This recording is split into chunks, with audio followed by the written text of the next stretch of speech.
Sending to order. Ordering, sending. Me too. Call the study session of Tuesday, January 17th to order. The time is 3 p.m.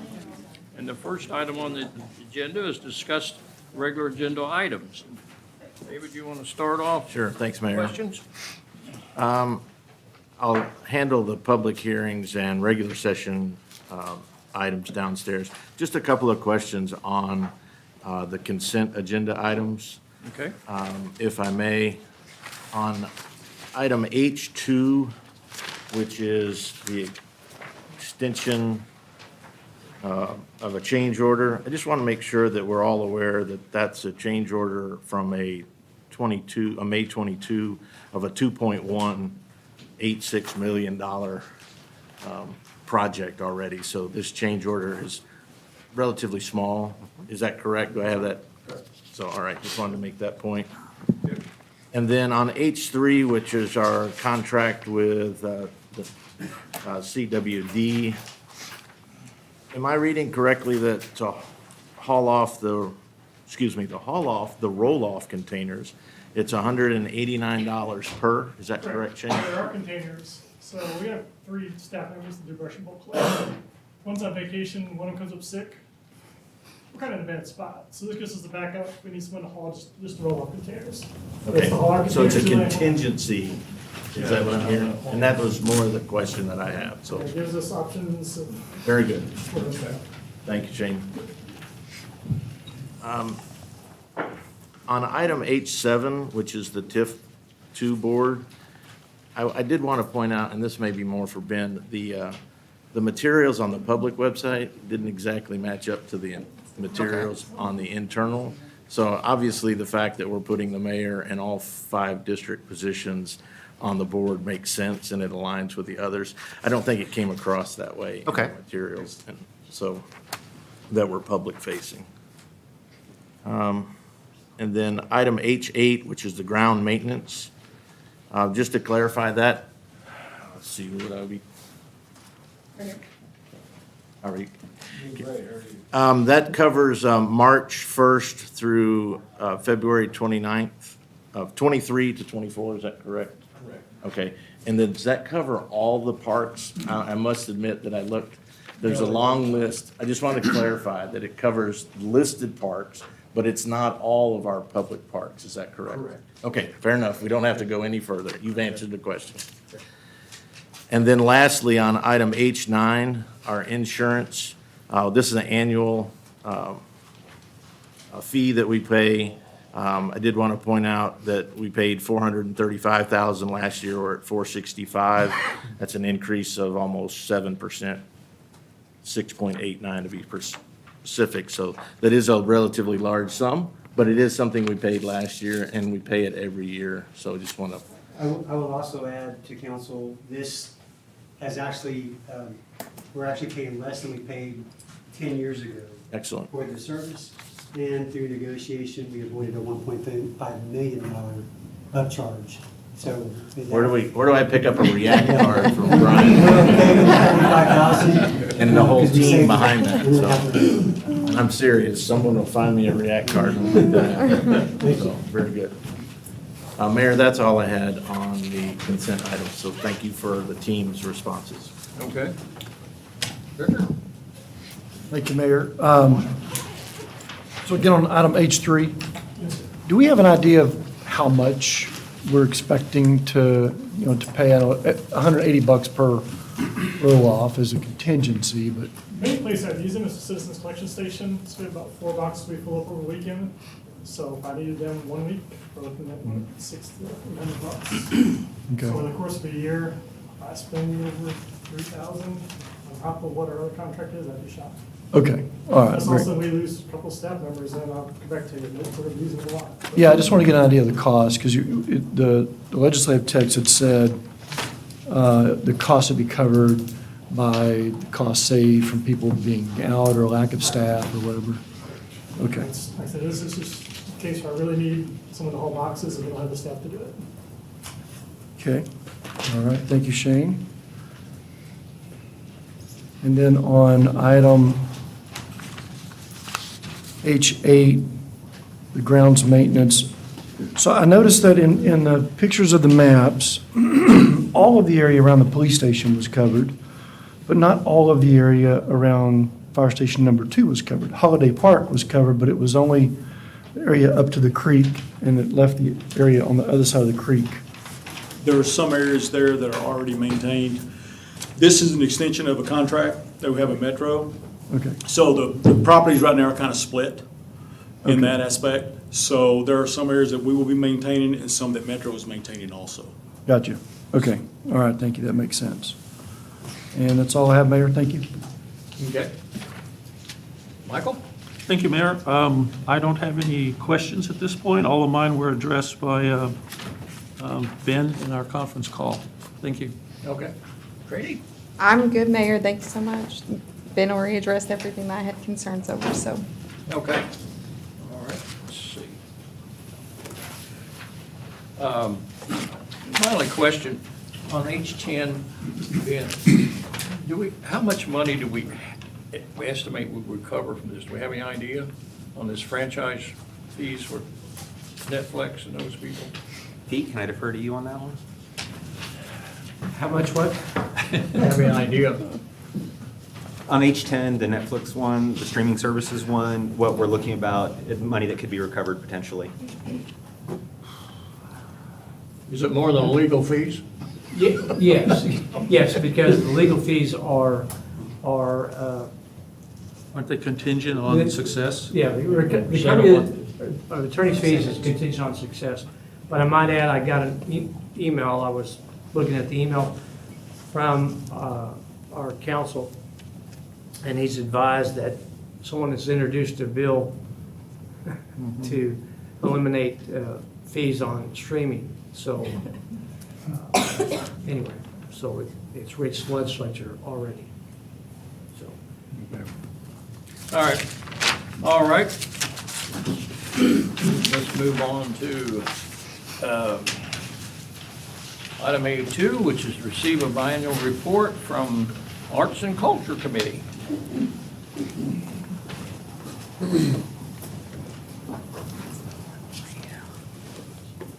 I'm going to introduce David Moore. He's a member of our Arts and Culture Committee. Many of you are familiar with him. He really needs no introduction, so I will turn it over to Ed. Thank you, Maria. Thank you, Mayor and Council. This is the biannual update of the Arts and Culture Committee. The purpose of the committee is to study, consider, and make recommendations to council regarding the establishment of a public arts and culture program, and to develop and recommend to the City Council programs that promote the general community interest, awareness, and participation in a public arts and culture program, including but not limited to the donation of artwork to be accepted as public art. We also recommend amendments to the Public Arts and Culture Program as needed, and we perform such other tasks and projects assigned to the committee by the City Council. You can see as we go through this presentation different pieces of art that are in our city. Our meetings are typically held the third Wednesday of every month. Everyone is welcome to our meetings. They're open to the public. The overall board member regular attendance was 89% in 2022, and we focused on adding established resident artists and policy professionals to the committee. Some examples of the successes from last year. As you know, the Arts District boundaries were set and designated, and council approved those. There was a You Are Beautiful sign that was donated to the city. The West Side Art Trail, there was a call for art that's still active. That's where we're trying to add some structures, some sculptures to the West Side Art Trail. The FBCAA Art Show returned to Farmers Branch. It was in another city, and it came home. The Veterans Day Art Challenge, the Electrical Box Art Challenge. If you haven't seen that, drive by Rawhide Park on Golfing Green. It looks great. That's the one I saw. There's 3 of them. The Artists Interchange, we had approximately 30 artists come to the Recreation Center, and I know Councilmember Jackson was there, And we broke down into 4 or 5 small groups, and we were able to get a lot of information from these artists about what they're looking for, and we were able to share with them what the Arts and Culture Commission is about, and it was a really good time. We plan on doing that again sometime in 2023. We did yarn bombing at the Grove. That's the picture of that. It's where yarn is artistically applied to tree trunks, and it's pretty cool. We had our second annual art scavenger hunt. We had a photography contest, and we developed structured plans of work for our subcommittees. Looking forward, you'll see a little later in this session an Arts District branding and signage recommendation. That's really important as we continue to develop the Arts District. We are going to have an arts and culture newsletter. If you're familiar with Garland and some of the other cities, there's a monthly newsletter that comes out that is focused mainly on arts and culture. There's further development of the West Side Art Trail Public Art Project. We're continuing to establish connections with Farmers Branch arts-related nonprofit organizations. We've expanded our artist outreach efforts. We will have additional art contests and shows. We are developing a comprehensive public art database and maintenance plan. I think everyone will be surprised at how much art the city of Farmers Branch has, but we've never really had an inventory of it. And so part of what we've asked is there's partial inventories, and then we're gathering more to get a full inventory, and then an estimated value will be put on that, and I'm sure we'll present that to council once that project's complete. And then the TIF 2 area public art is on the agenda for 2023. With that, I'm available for questions. Council? I have a question, David. Do you have a schedule of when you can start the Arts and Culture newsletter? I think that's a great idea. I believe it's January? Rachel Johnson, who's our marketing manager, she's coming to our Arts and Culture Committee meeting tomorrow to discuss that and gather some information from the Arts and Culture Committee to kind of see what they're interested in getting from the newsletter, and then we'll have a better idea of what that will look like and when we'll be able to execute it. It's in this year's budget, I know that. So Okay. it's approved, it's just a Yeah, matter well, I of think getting that's the very logistics exciting. done. Yeah. I'd also just like to compliment you on the electrical boxes that have been very beautifully decorated in Rawhide Park. And it's just recent, I think, and so Yes. people are just kind of discovering it, but it's kind of neat to hear the feedback. And obviously, it's a huge improvement from kind of the gray, silver industrial look before, so. And that was an opportunity, we try to do what we can to get the community involved. So we actually had a contest, and that went through a process, and those pieces of art were selected from Yeah. that. So it was really fun to see that. I think that's a very unique and creative way to kind of reemphasize the branding of the city, as a city in a park. And that, we don't just put up the big, 5-foot-high electrical boxes, but make them, kind of fit in with the park. And it's very nice. Thank you. David, I had just a quick question. Do we have any plans for this next year in involving some of our local schools, the high schools, arts programs, and that type of thing in with the, whether, I'm not sure how you're going to partner with them, but I know that they are always really excited to kind of participate in more of the arts and culture committees, programming in particular, so. Yes. I believe we've done at least 2 of those this last year. I only joined in June or July, but I know I was a part of one of those.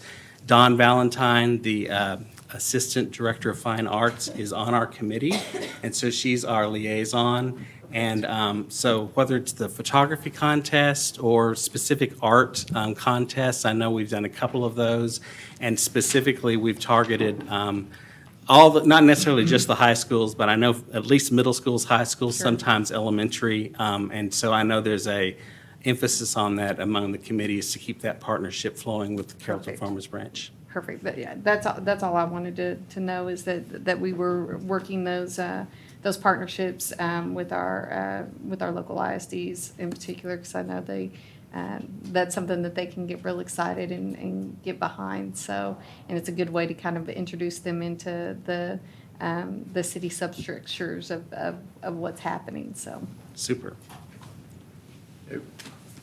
David, thanks for the presentation, and as you and I walked into the building this afternoon, wanted to ask the question. You mentioned budget a moment ago. Maria, could you remind us what the budget that we set forth for acquisition of new art is in the calendar year? For the TIF 2 area, originally it was 50,000 per year effective last fiscal year. Okay. For the West Side Art Trail, that's separate funds, so that's kind of what we're looking at now. For the Arts and Culture newsletter, that would likely come out of a marketing or communications budget. I was Yeah. more concerned and more emphasis on acquisition of new art. So Yes, that- yeah. You've answered the question, so thank you very much. Again, thank you. Thanks. David, thank you very much. Some great work here. A couple of comments. One, I was very surprised at how many artists that we have that live here in Farmers Branch. We were When I too. attended that meeting at night. So I love the work of getting our local artists here in Farmers Branch engaged in this plan going down the road. And then the other thing I think it's worth mentioning is, it's my understanding the You Are Beautiful sign donation, there's only one city in Texas that Yes. that qualified or that they awarded that to, and that was us. That's correct. So it's quite an honor. Yeah, and our plan is to have that go in the Grove inside the Arts District. There were various places throughout the city that were recommended, but we felt like for us ultimately to get a true arts district designation from the state of Texas, you need to have there's a bunch of rules you got to follow, and part of it is having art there. So especially if you have art donated like that, it's a one-of-a-kind thing. We felt like that was a good thing that would, besides being in a really prominent location for the citizens, it would help the city get that arts and culture designation when that time comes. Right, yeah, very nice. Thank you. Mayor? Any other questions? Thank you. Thank you, appreciate it. Very good presentation. Okay, A3 is to receive a presentation from the Planning and Zoning Commission regarding the fiscal year 2022 and 2023 work program. Howdy. Thank you, Mayor and City Council.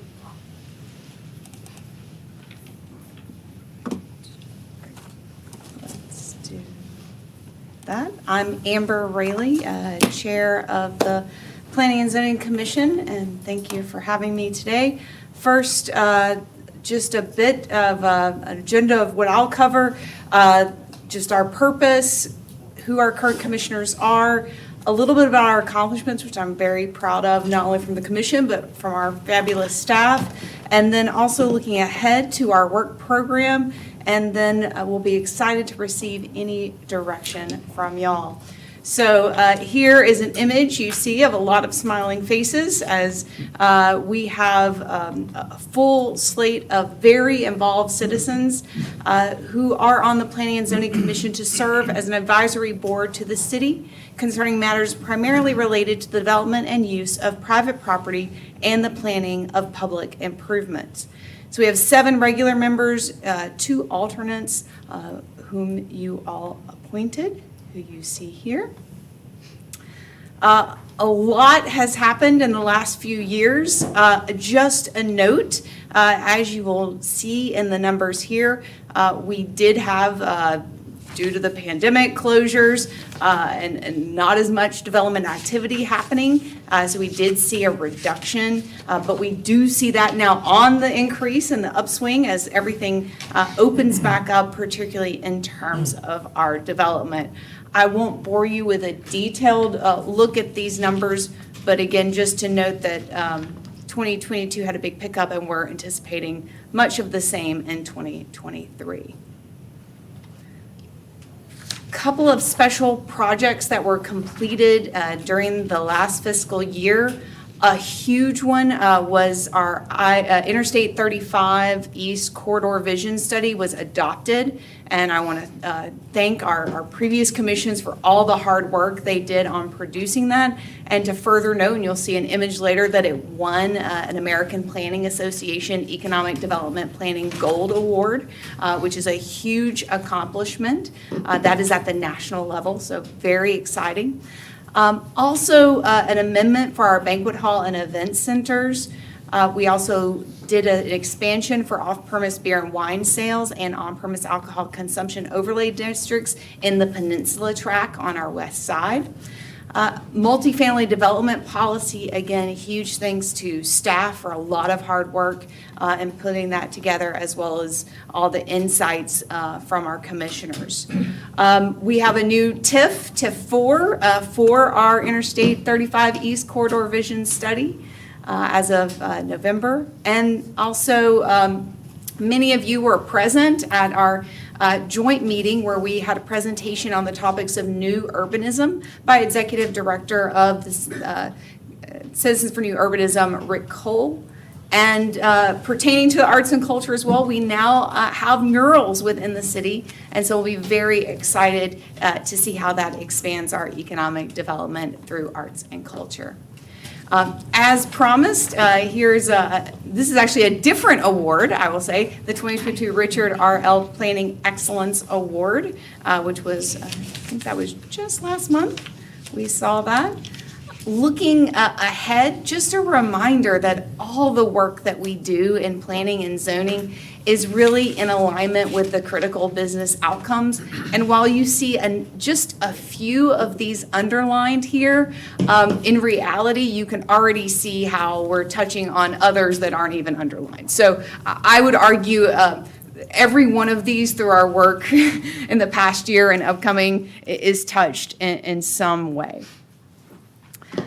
Looking specifically at adopting a citywide comprehensive plan, this is long overdue.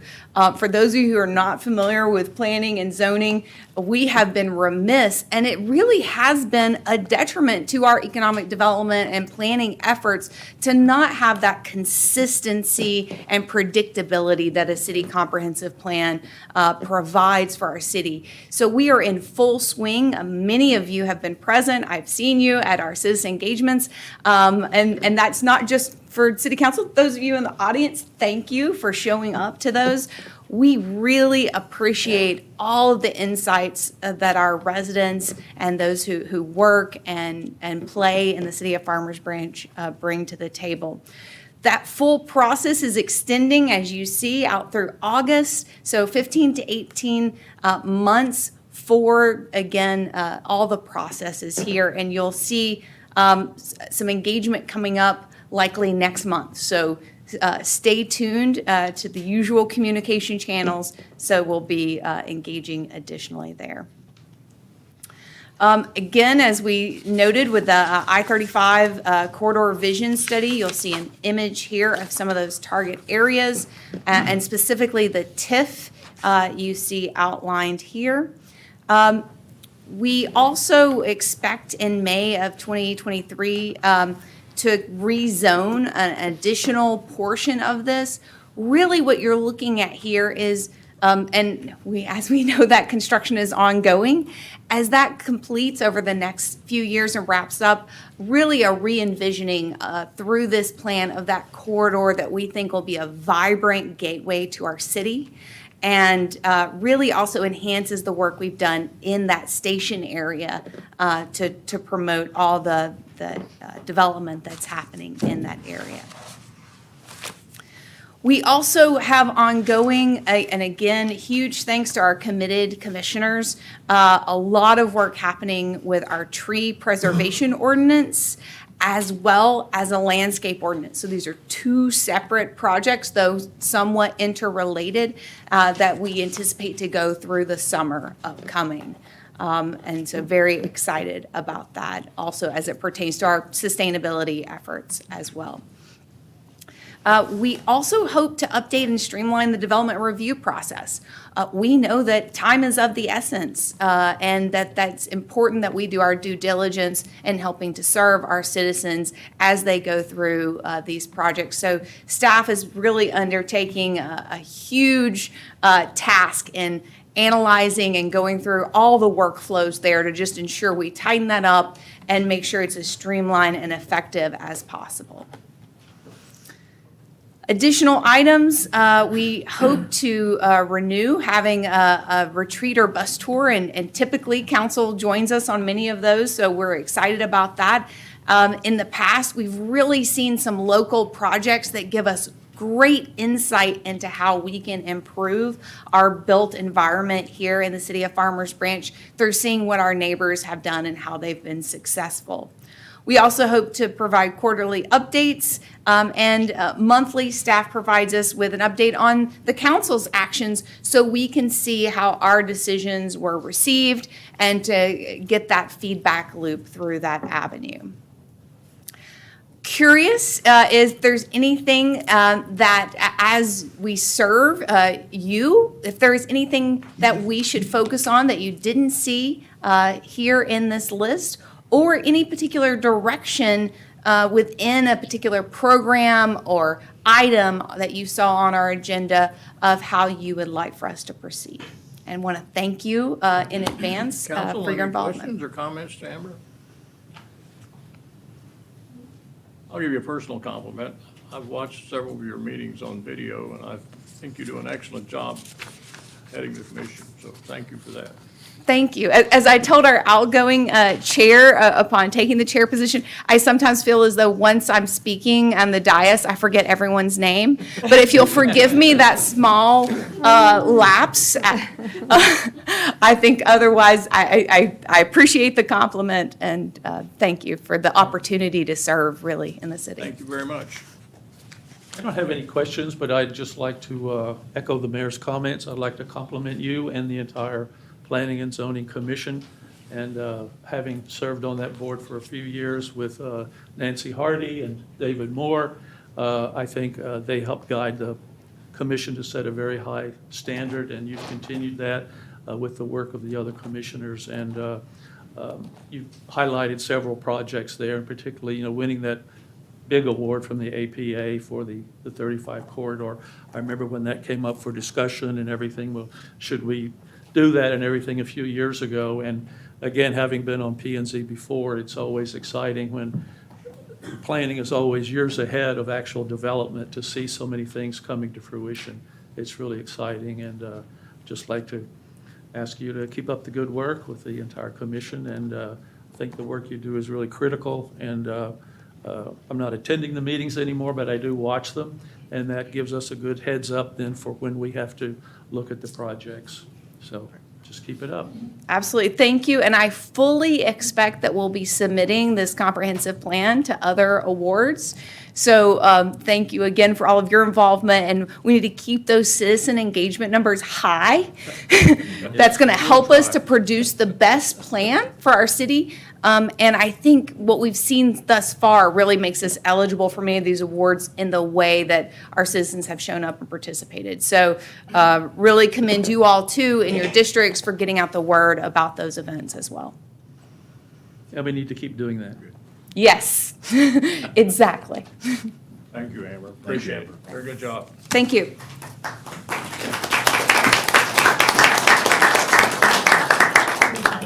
Okay, you'll go on to A4, is receive an updated regarding the Historical Park Event Center project.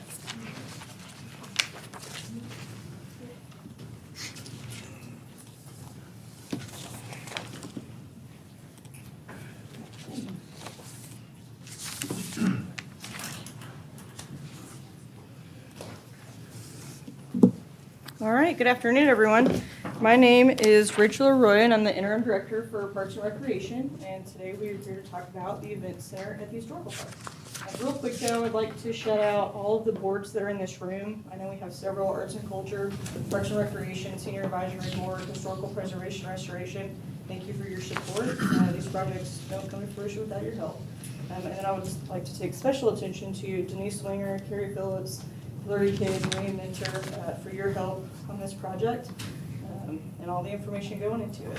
So with that, I'll get started. So a little bit of background. Serious discussions with council began in 2018, and it was discussed a long time before that, but serious discussions in 2018 to bring forward an event center at the historical park. In 2019 is when staff brought forward a development plan, which was then approved, and staff was given direction to go forward with conceptual drawings and site plans.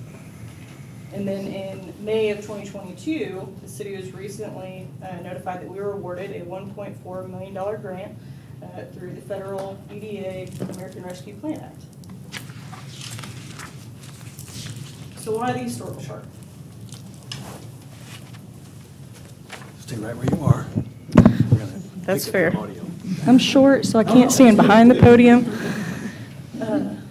Okay, so why the historical park? Well, we have a few different reasons for that. It's located in the newly designed Arts and Culture District. It's also half a mile from the DART stop. It is also centrally located between restaurants, shops, and hotels. And then it is also a way to accommodate some of our indoor space usage that we're lacking. So we talk about lacking, right? So our attendance, the historical park over the past 5 years has grown immensely in their revenue, their overall attendance, and their programs. So 400% in overall revenue, over almost 300% in rental revenue, and then even 80% just within this last year for attendance, which we know COVID played an impact, but between last year and this year, it's been incredible. So when we're talking about event cancellations, the room, the space that's available, they're not able to accommodate as much as they would like to be. One of the examples that was given to me was the teas. Everybody's pretty familiar with the Christmas teas. They have 4 settings of 55, right? With an indoor venue, they would be able to triple that amount. Again, that's just one example. But at the point, they're maxing out all of their programs, and so having an indoor venue would be able to accommodate that. The other ways that we could utilize this is enhancing our current programs, our current flagship events. So Independence Day celebration, Bloomin' Bluegrass, we would be able to utilize this as a VIP experience package, even just additional programming in general. So then that brings us to the fun part of the conversation, revenue, right? With this being a new venture to Farmers Branch and just a new venue in general, with your packet, you received our updated business plan, which was updated in September. There's 2 different scenarios, right? Best case scenario and worst case scenario. Best case scenario, we make revenue. Worst case scenario, we lose a little money. And that's something that council has to be okay with going into this project. Now, because it is a new venture, right, and it is a new venue within the Metroplex, there's going to be a ramp-up period. But we have projections, we have a great team and a great plan in place to be able to push those projections forward. This also allows us for creative marketing opportunities. So like we said before with the events, historical park programming, this also opens us up for additional rental opportunities. So not only weddings, right, fantastic weddings at the historical park, we're also able to open up to celebrations and even corporate events. So right now, they're only able to host around 45 people in one venue. This would open it up to 200 comfortably. With those unique marketing opportunities, we're also able to package this rental or these rental opportunities with local businesses. So this could be service rentals within Farmers Branch, of course, our local shops and restaurants. Again, packaging those, preferred vendor list. That way it all goes back into Farmers Branch.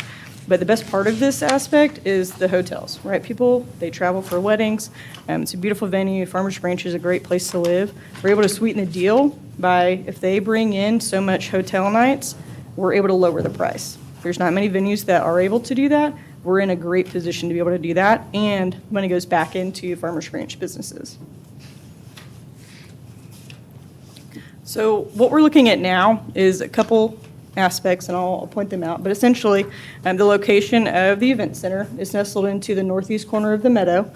In the red area, I did a fun trick. In the red area is Phase 1. Again, this is the part of the conversation we're talking about today, but it's approximately 7,500 square foot of conditioned space.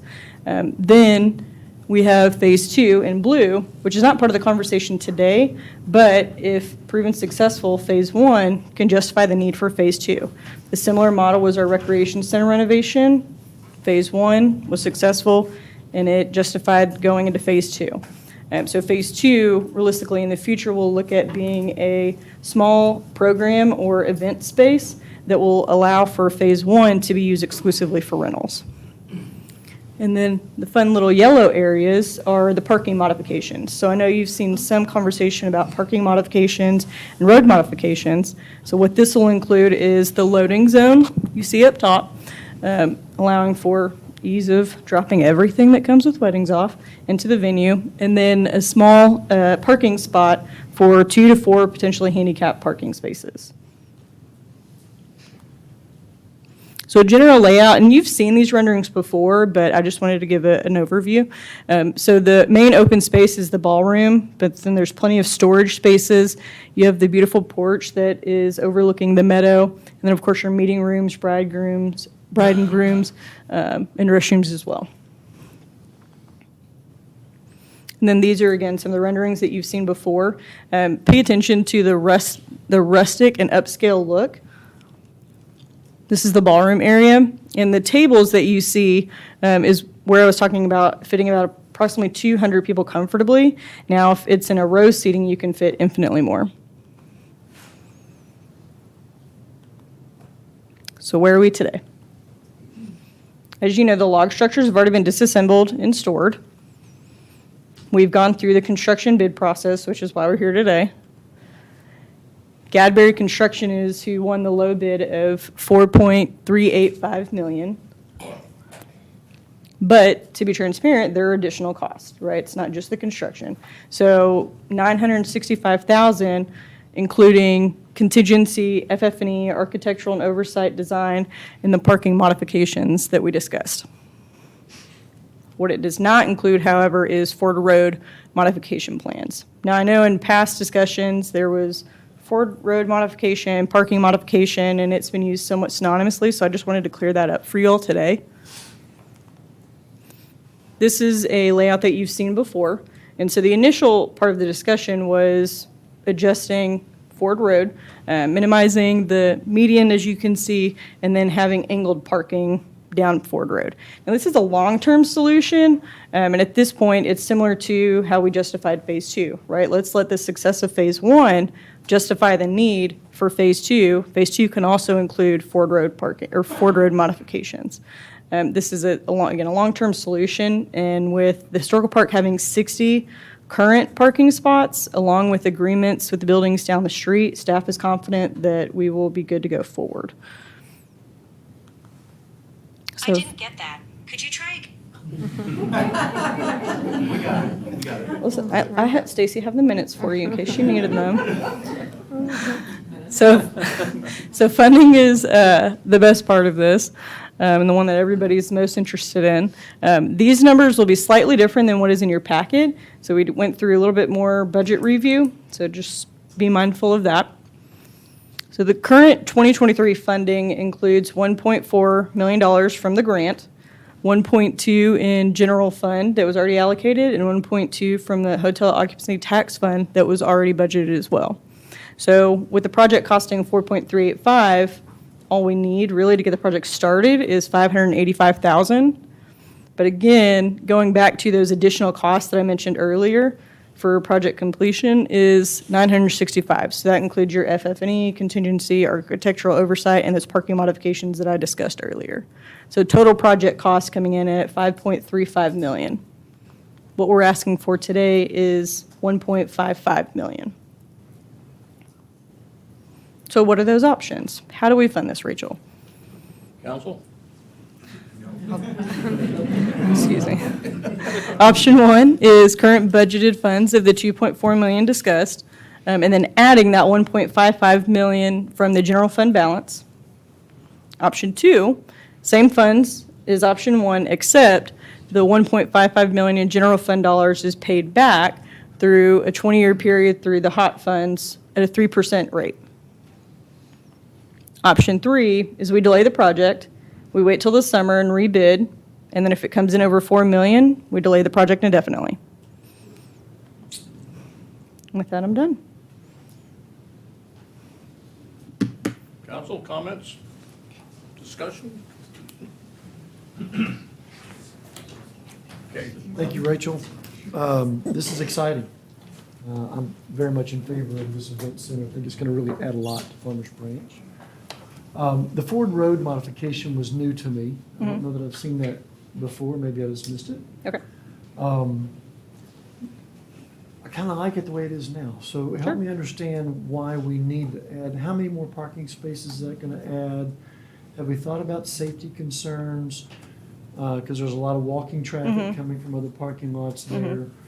And also that's a staging area for food trucks for some of the events. And so while it may add parking, it takes away in other areas. So help me kind of think through that.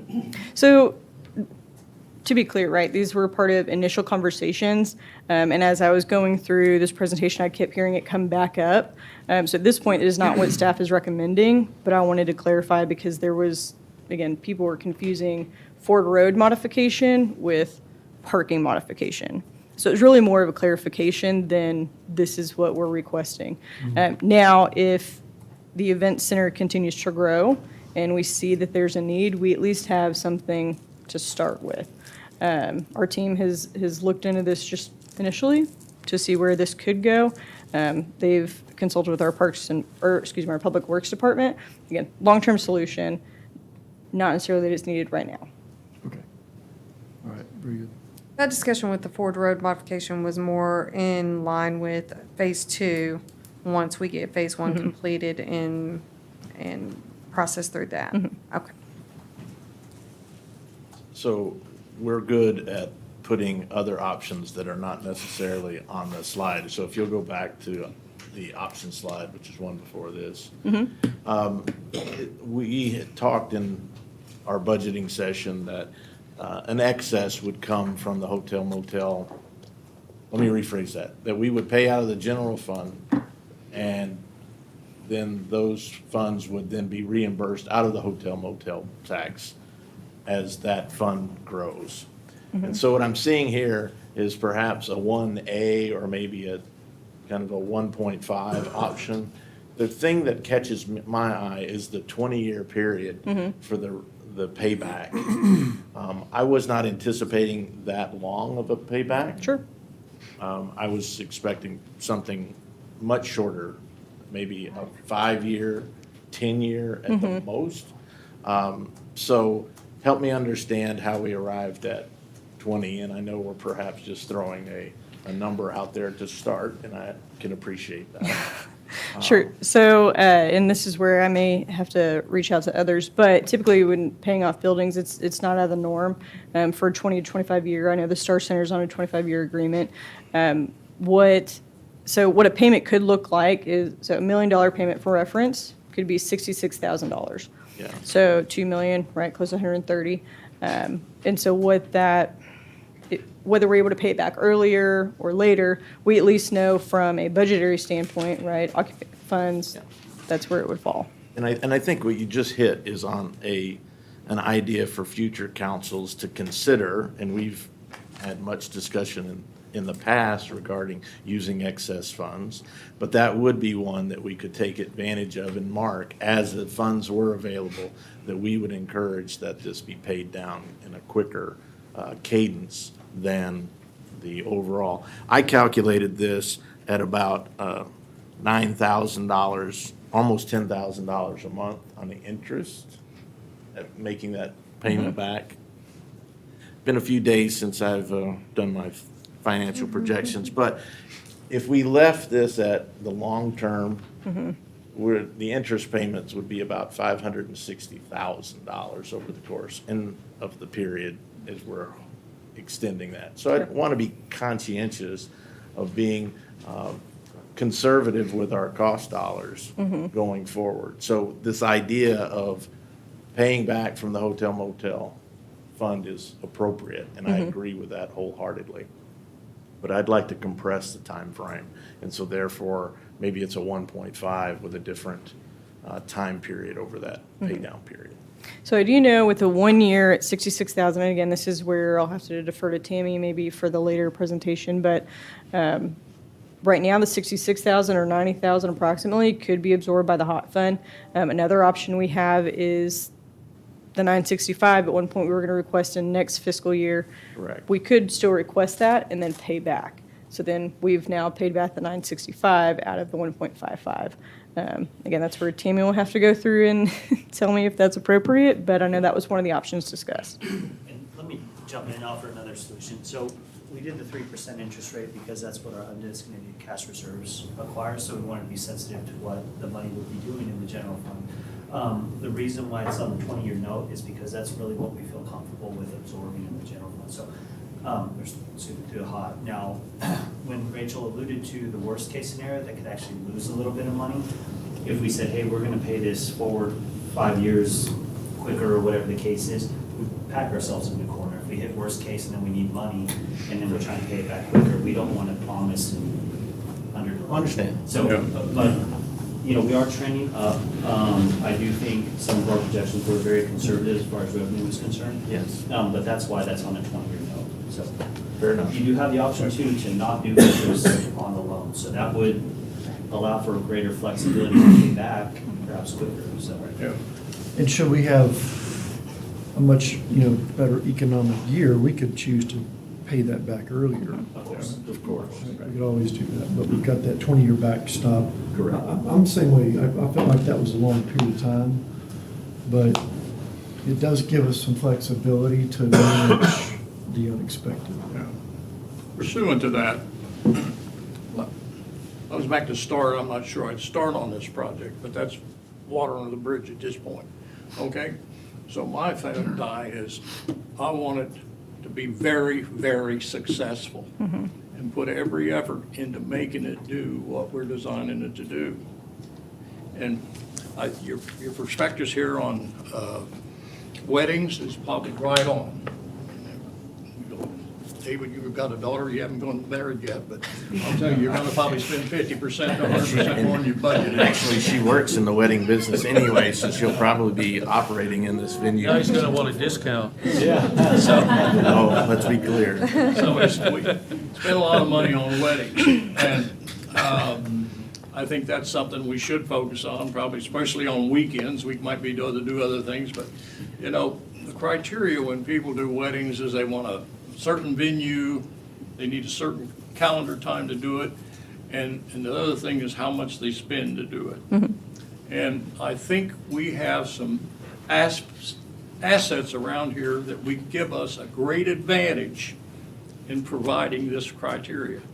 I've been talking with some of the people in the school system. We have a culinary institute here that's operated by our school system. And I would like to start talking with these people about involving them in this process. If we can cut a few $1,000s out of the food budget and do some things like that, I think we can do some things here that offer people a great wedding venue. And I think we have tremendous assets here in a venue. If we could offer people the opportunity to have a wedding and have it in a rose garden, and if it does rain, we can move them to the church. All those kind of things are great assets for us to utilize and capitalize. I think we need to put out a great webpage which has all the menus of all the things that you can do in a wedding. And I don't care if they want us to take one of our old dummy police cars and have some of our volunteers drive the guy up there with handcuffs. Oh, I don't care what they do. Just so we can do some creative things here to make this, maybe we can make Farmers Branch the wedding capital of Texas. And I think that would be something that would be an advantageous thing for us as far as an issue of business. And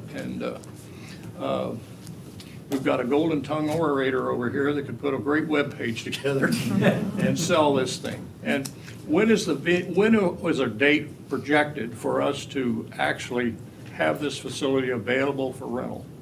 So what we're looking at is next summer, next spring. So as soon as the contract is signed, we essentially have 365 days for that bill to be complete.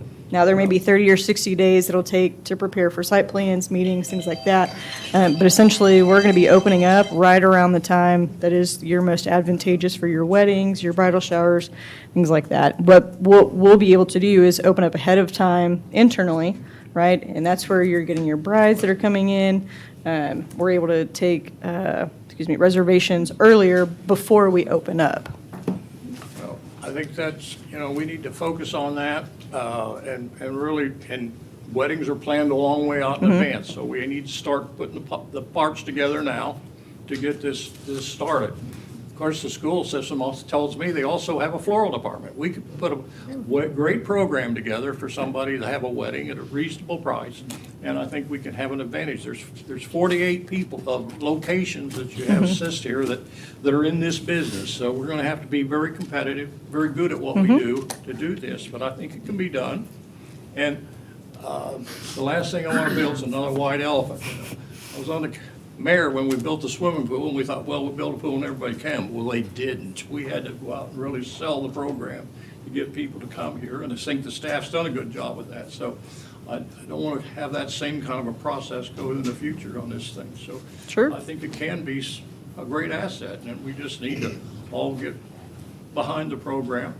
We may need a wedding planner or project planner or something that really knows what they're doing, or contract with somebody to do that. But, so, this isn't this project you just throw out there and hope it works. I think you're going to put the effort into making it work.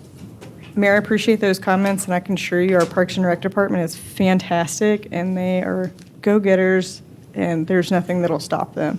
So that is not a concern for me.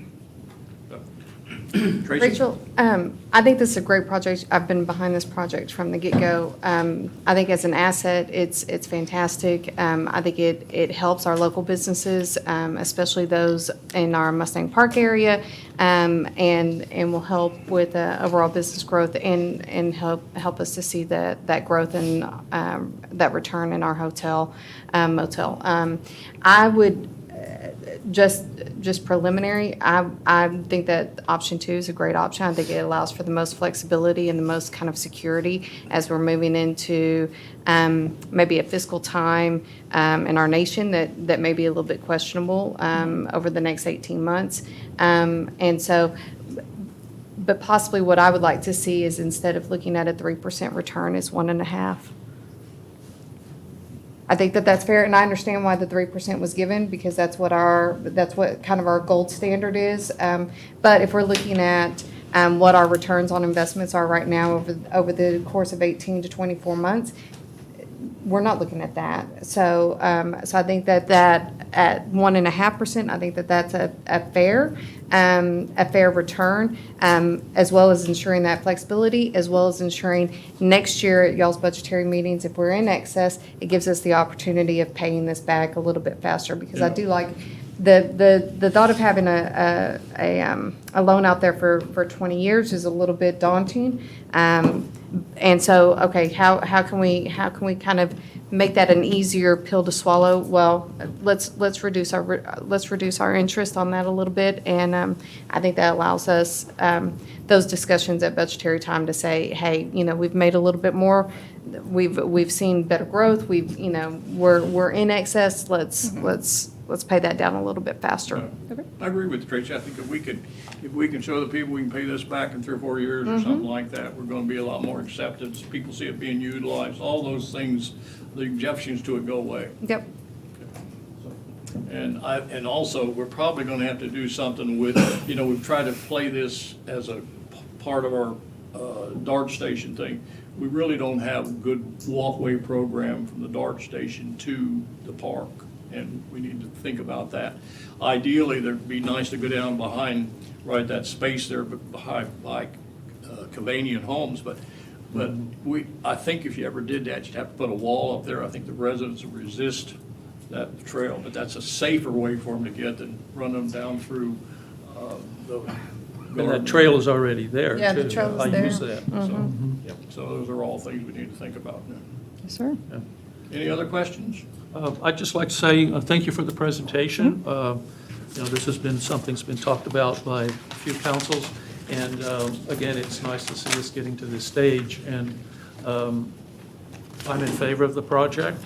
I think it makes a lot of sense, and as Mayor Glancy pointed out, I think there's a lot of synergies for marketing and for business to help with, when we've got the Star Center, we've got the Grove, we're going to have the multi-sport facility. I think that's going to be getting a huge amount of attention for the city, and as we further develop the station area, I think this is going to help, and this would add to helping make Farmers Branch a real destination for the whole region in North Texas, not just for our residents and businesses, which is most important.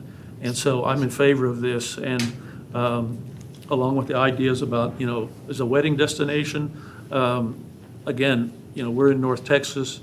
There's 400 people a day roughly moving into this area.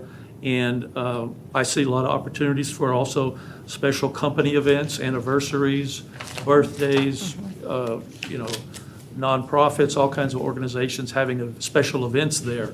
And I think it'd just be kind of a question of marketing, and I don't think that's so difficult for us to handle. And I just think this would be a huge step forward in making Farmers Branch a very central entertainment, fun, recreation destination in the whole North Texas area. Okay. We've already getting that reputation, but I think this would really be positive at advancing that. All right. So what I'm hearing is we do want to go forward with the project, the 1.55 million, on a potentially earlier, shorter time frame, 1.5%.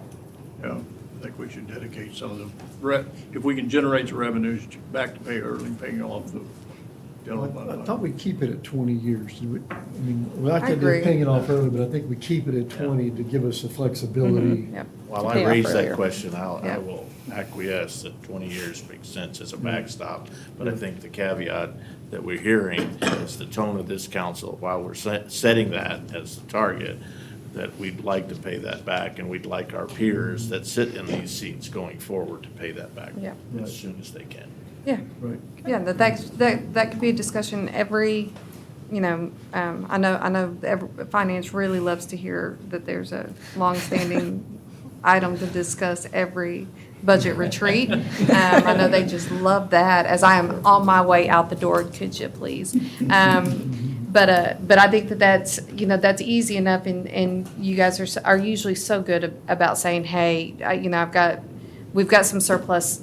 We don't want to hold on to debt. We don't want to hang on to debt. Here's something that we could, take care of. And, I trust staff that without having to necessarily give our fellow council, future council, direction that our staff would. Yeah, Because they know that that's the tone of the city overall, is for us to not sit in debt, so. You want to promote goat yoga? One other question, Rachel. The $1.4 million grant had a clock on it, right? It expires when? So we have to start construction by May of 2024. Okay, so we got plenty of time left on the clock. I wouldn't say plenty of time, but yes, we have time. There's time. Right, but when we start construction, do we get the whole 1.4, or how do they? No, so it's based on a reimbursement. So Okay. when we spend something, we send out invoice, and then they reimburse us. Right, okay, very good. Well, and I think it's something that we need to remember is the longer that we keep delaying, then the Cost going higher, higher. that cost ends up going higher. And that's how we Potentially. end up coming back multiple times on these discussions. Hey, we've got a shortfall because I know y'all approved this last year, but we weren't under contract. So I would say it's time to get us under contract. Yep. Let's move forward. I would agree. Get us under contract. Any I'm other very questions? comfortable with 15 or 20-year, note officially, but I think we shouldn't have any problem paying this off a lot earlier.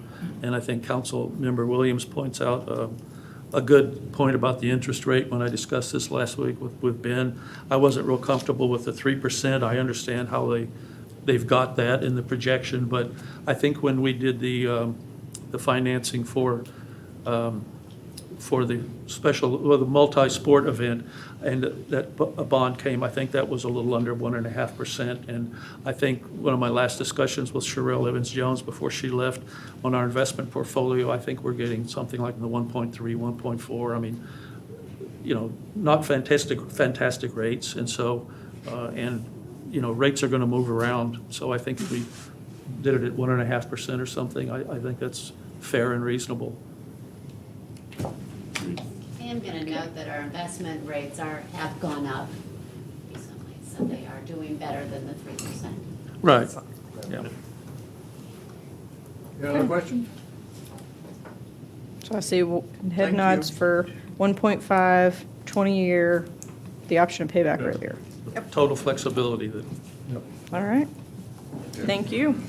Okay, thank you.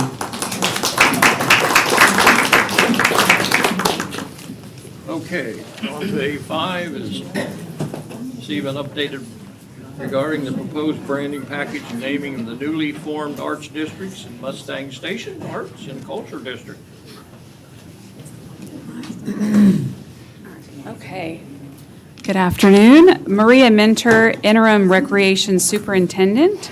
You know, I have to be honest, I was a little bummed at first that this presentation wasn't right after the biannual update from Arts and Culture, but the last two presentations kind of primed the pump a little bit, so it's kind of serendipitous that we're going right after. So I'm kind of keeping in line with that. This has been a joint effort between economic development, planning, Parks and Recreation. We've involved a lot of stakeholders. A lot of parties are involved. I'm going to give a little bit of background on the Arts District, and then I'm going to turn it over to Allison to talk a little bit more about the branding. As some of you may remember, last April, the Arts District boundaries were approved. And let me show you a map of that right here. I can pull up a bigger one here too if needed. So the Arts District goes as far north as Squire. It includes it goes as far south as the Historical Park. It includes, of course, Mustang Station, the Historical Park, the Grove, Vivian Field, Dallas Christian College, the Firehouse Theater. So we've identified some assets. Everything is kind of centered around Mustang Station, the Firehouse Theater, and it's all walkable within a 1-mile radius from Mustang Station and the Firehouse Theater. So again, those were established in April of 2022, and then following that, we formed a branding task force, and I will turn that over to Allison, and she will take it from there. Thank you, Maria. Okay, so the tourism department helped with the branding efforts along with Maria and Parks. So Meredith Dowdy is sitting right over there, and she really did all the work for the tourism department and led this branding effort. We included the Art and Culture Committee. We included the developer for the station area and Western Securities in the station area and people involved with brokerage in the station area and staff. So a lot of people have looked over at this through probably 2-3 years. And there have been multiple versions. So we wanted to bring you, and this is part of the packet, we wanted to bring you some of the history and some of the branding and the information on why everybody kept coming back to 2 words, Mustang Station. There's historical reasons for Mustang, and then, of course, there was a train station that we now know as the Dart Rail. So the words Mustang Station kept coming back, but we didn't start with those. We started with all these other words that might tie in and seem great.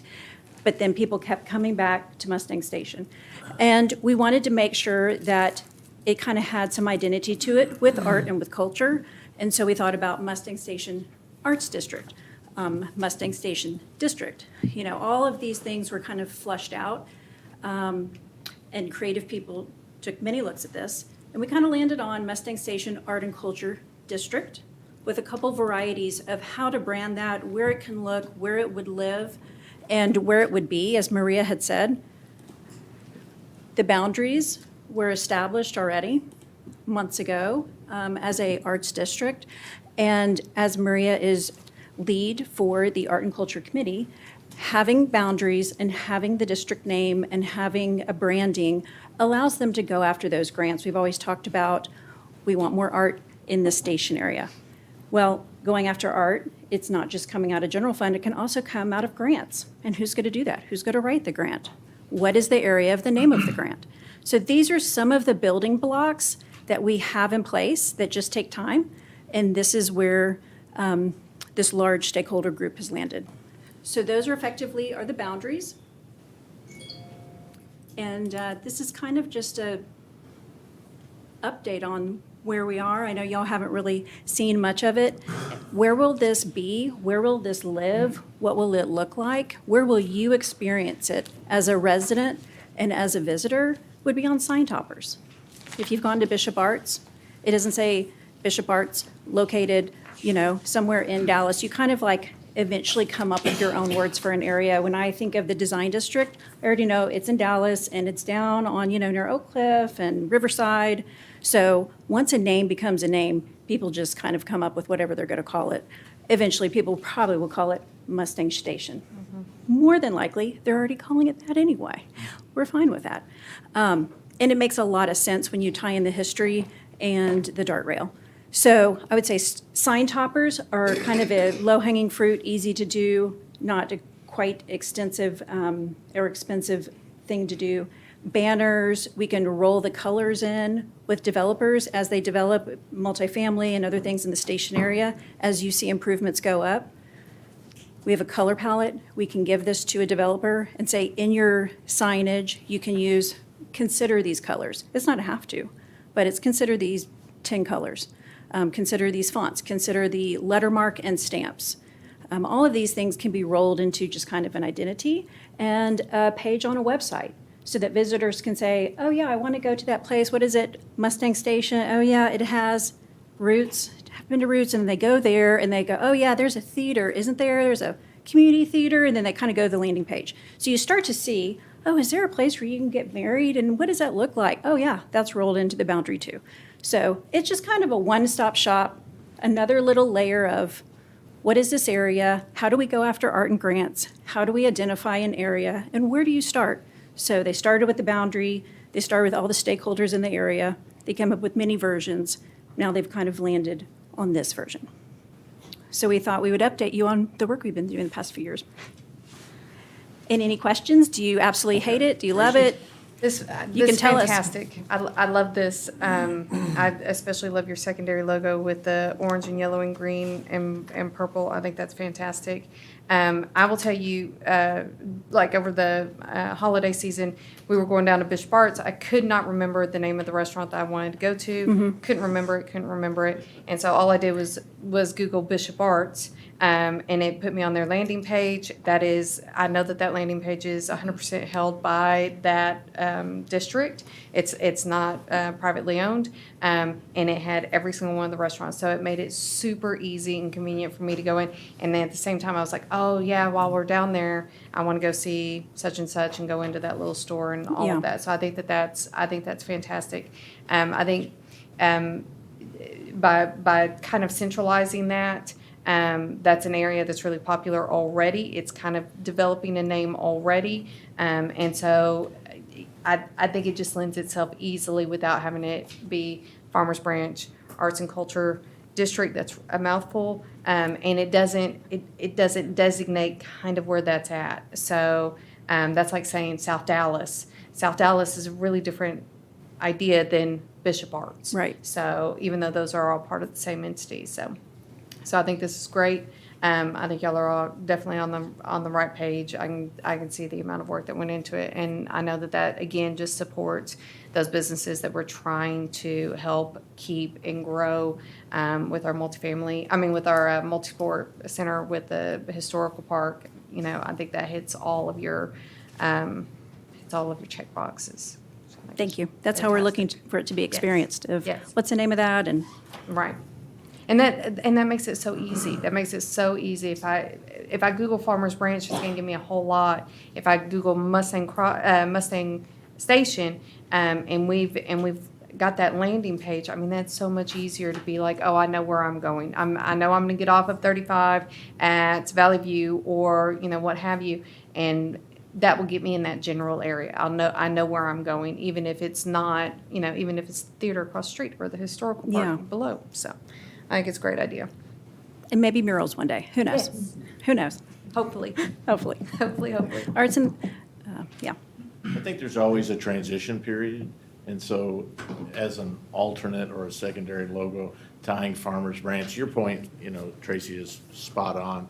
If you, Googled Bishop Arts, you get the list, and vice versa. If you did Farmers Branch, you get a Mustang Station option off of that. So, I mean, those ideas, circulate. But as we're trying something new, I think an alternate or a secondary logo might include Farmers Branch, just as we're getting it transitioned, if you will. And then the primary stays. I'm a big fan of what you guys have put together. I think it's great.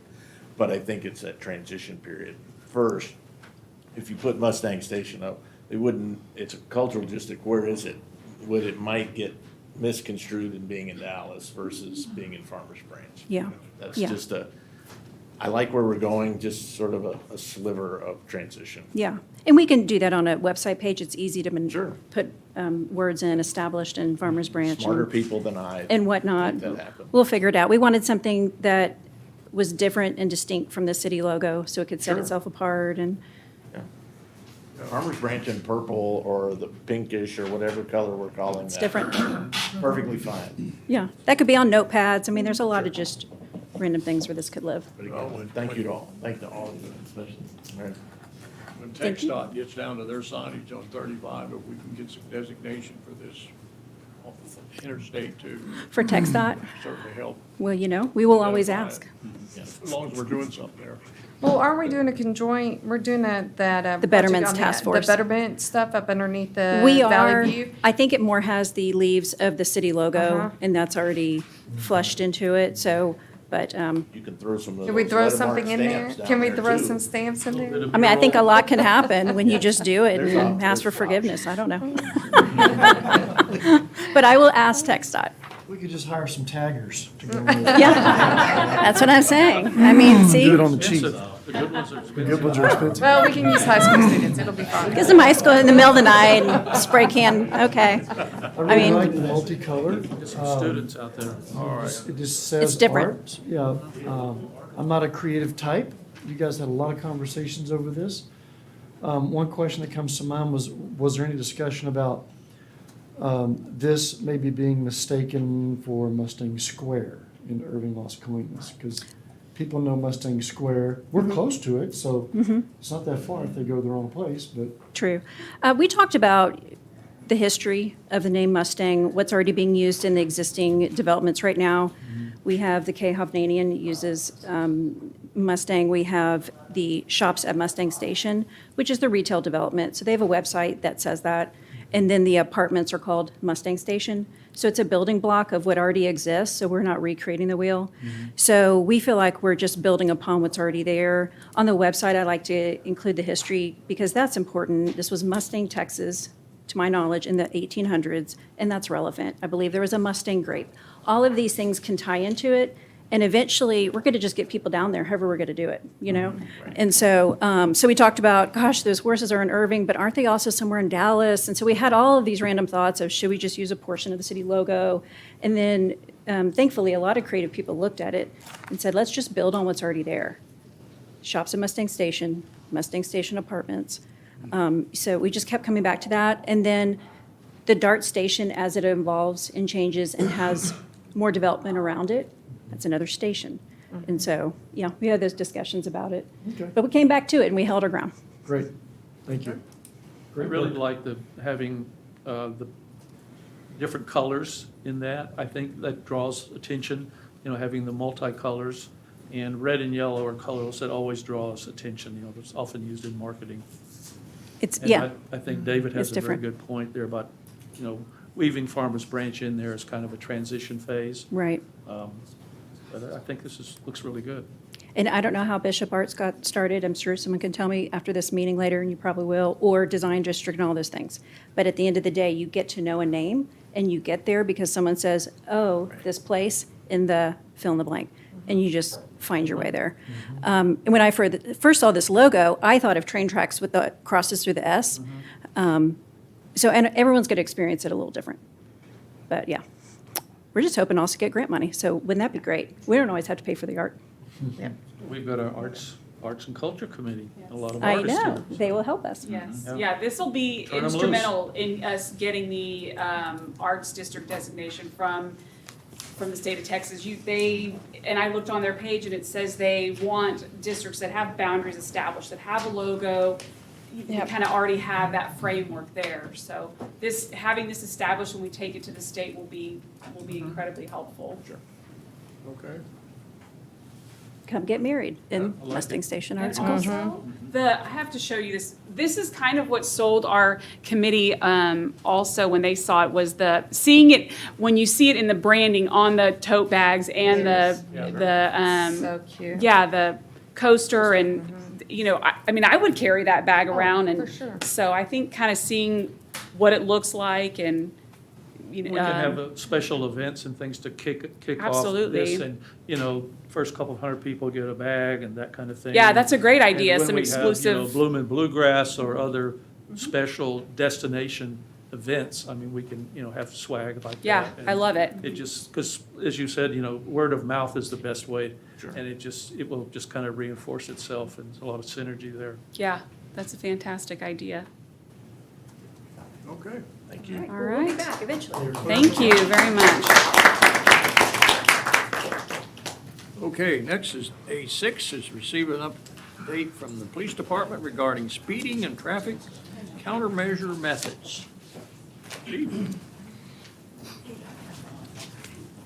If you were thinking, when do I sneak out? Right now. Oh, you got a guard at the gate. That's an easy act to follow, Chief. I'll tell you. Everybody gets the exciting stuff. We get people to slow down to notice the Arts and Culture District. Good point. Yeah. Mayor, Council, Jay Siegel, Police Department. Like a previous speaker, I also forget names when I get on the dais. Unfortunately, it's usually my own, so this is already a victory. Okay, speed and traffic. Speeding and traffic. Our goals and objectives, simple. What are our top 10 primary through streets in terms of speeding and traffic volume issues? And then what are some speed management countermeasures? Here's a chart that's going to show our top 10, 3 different ways. I'm going to explain a little bit of the methodology. The difficulty in coming up with this chart is what kind of data does the police department capture, and how do we show that hey, this is a speeding place or traffic congestion. So what we landed on was accidents. So speeding and driver inattention are 2 of the bigger drivers in crashes across the nation. And so our logical premise is that if you have an area that's got a lot of crashes or accidents, you're going to have a lot of speeding and also a lot of density, because statistically, the more vehicles you have in an area, the more accidents you're going to have. Complaints, a little bit easier to explain. These are the complaints that we received that's saying, hey, there's speeding going on here, there's truck traffic out here, or there's people driving while intoxicated out here. The last one is the most accurate, and that's a traffic count. So every 4 to 5 years, the City of Farmers Branch does a traffic count where they actually physically put markers out to count traffic. So you're getting an actual number. This is a daily average number, and so these are the top 10. Also, what I want to point out is that these top types of surveys are called traffic warrant surveys. And the reason why they're called warrant surveys is because you have these surveys and it's like, does this warrant X speed limit? Did this warrant a signal light in this intersection? Does this warrant more enforcement? So those are the more accurate ones. So the first 2 columns, we're using 5 years of data. That's what we had available to us. And we're only talking about the major through streets, arterial roads here in Farmers Branch, not including 35 and 635. I think you can see that there should be no surprise to anybody who lives in the city, works in the city, plays in the city, who are the top players here. One thing I'm going to point out is it's kind of curious how Webb Chapel, we get their top 3 in complaints, however, they don't even make the top 10 in crashes. And there's a lot of variables that come into there, and Webb Chapel is one of those roads that's a relatively straight road. The intersection is straightforward. Some of these intersections are bigger. That can contribute to more crashes and stuff like that. So the data is what the data is what I'm trying to explain. So, but I think we can all agree that these are areas that are of concern in the city, and certainly there's speeding on Webb Chapel. And another thing about using the accidents, we're going to talk about the Selective Traffic Enforcement Program a little bit later, but that's the state grant program that provides money for traffic enforcement specifically, and that's one of the criteria they use is crash data. And I keep going back from accident to crash. The state, the forms that we as officers fill out and submit, they're called crash reports, so that's why I keep saying crash. But that's one of the criteria. They'll analyze the data of what the crash data is that we submit and say, okay, this is a problem area, and you will either enforce speeding, seat belts, or DWI enforcement. Countermeasures. So obviously speeding is a complex issue involving engineering, driving behavior, education, and enforcement. So we need to have all that stuff come together to address this issue.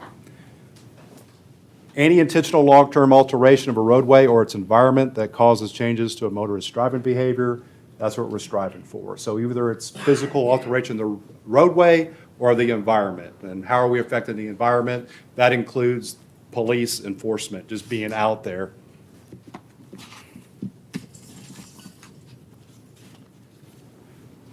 So here's a list of a lot of the physical changes we can make to roadways that can actually slow traffic down. The only one on here that's not a physical alteration is the signal light interval timing. And we're going to quickly go through these. None of these are new. These have been around for a long time. And while I was collecting disparate pictures and descriptions and stuff like that, I stumbled across the City of Mesquite's Neighborhood Speed Management Program Manual, and I included it in everybody's reference. And man, talk about putting it all together. Isn't that wonderful? They've got the definitions, they got great pictures, they've got utilization opportunities and obstacles on each one of these. So it's pretty incredible. So I just stole that. Repurposed. There you go, exactly. And so here's one of the examples, Center Island. You'll see variations of this that we use here in the city, right?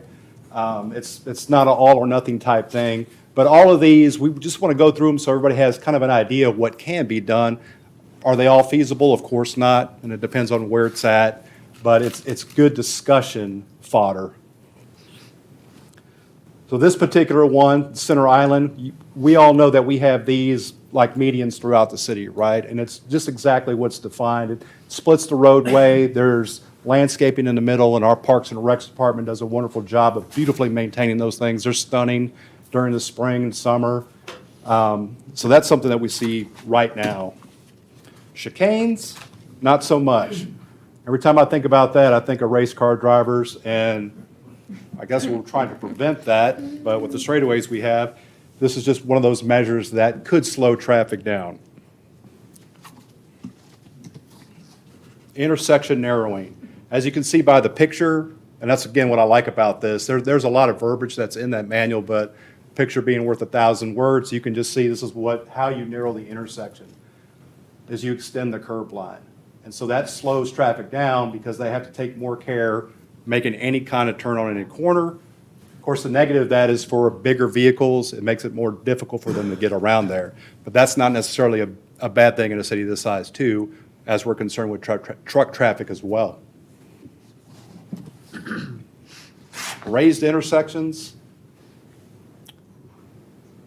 That is something for areas that densely pedestrian traveled. So you got a lot of pedestrians around there. You want to put these raised intersections so people have to kind of slow down when they get there.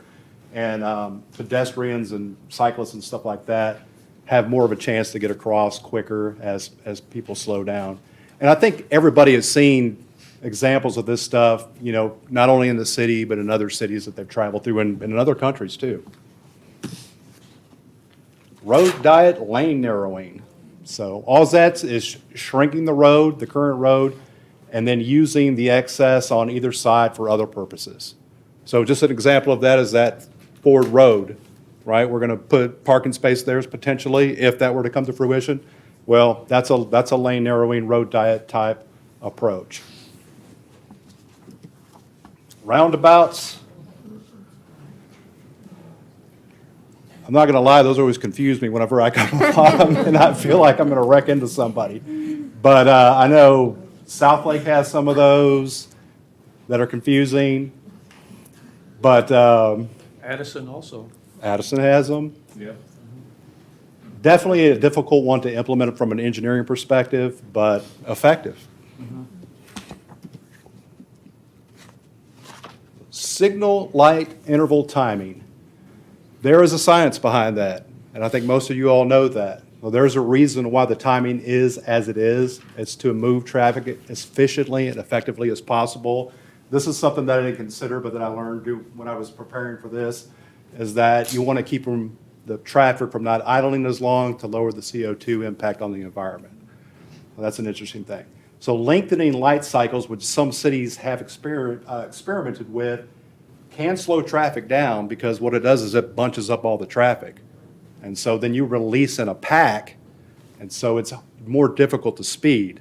However, then you get people that are driving more aggressive because they're frustrated because they waited at the light so long, and that can actually increase speeding, increase the danger, and also for us specifically, would require reprogramming 60 intersections, which is no small task.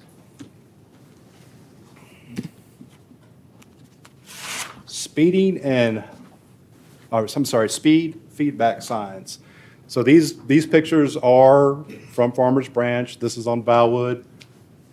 That's our PD speed trailer. And this is approach that, catch up on my notes here. It's a heightened visual reminder. So people see, the whole theory is, you see these signs, you're like, oh, the speed limit is 30, how fast am I going? And the hope is that the reasonable person will slow down. And they're effective to a degree. However, the longer we're out there, the more desensitized people get to them. And there's also what I like to call the test my fastball theory. So they see one of these things and say, okay, let me floor it and see how fast I can get going before I hit this radar. So that's a downfall of those. Speed humps and speed bumps. Everybody knows what that is, so doesn't need any explanation whatsoever. The city has a policy. It's on the city website. Anybody can go to it and check it out. They are effective. There is a lot of negatives to them. And all this stuff is required before we install speed humps or bumps in the city. Speed table is just a longer, flatter speed bump, speed hump. Educational program. Now, for you in the audience who are paying attention, which I'm sure it's few, we were going in alphabetical order until right now. We went to E. But much like the speed trailers, the feedback signs, this is more of a visual heightened awareness, right? You get this type of stuff out, and people see it and say, oh, yes, this is a neighborhood. I need to slow down. There's kids out here. Again, it is effective, but people can get desensitized to that as well. Also, educational programs should go hand in hand with anything that we want to implement that is out of the ordinary. We want people to know what we're doing, what we're trying to accomplish. Targeted enforcement. Now, this is us right here.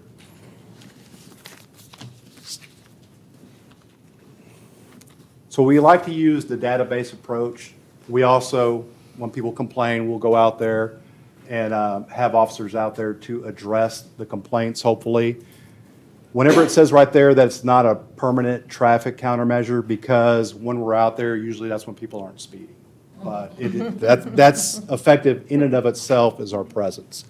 We at the police department, we have 2 positions that are dedicated for traffic officers, and that is an effective position.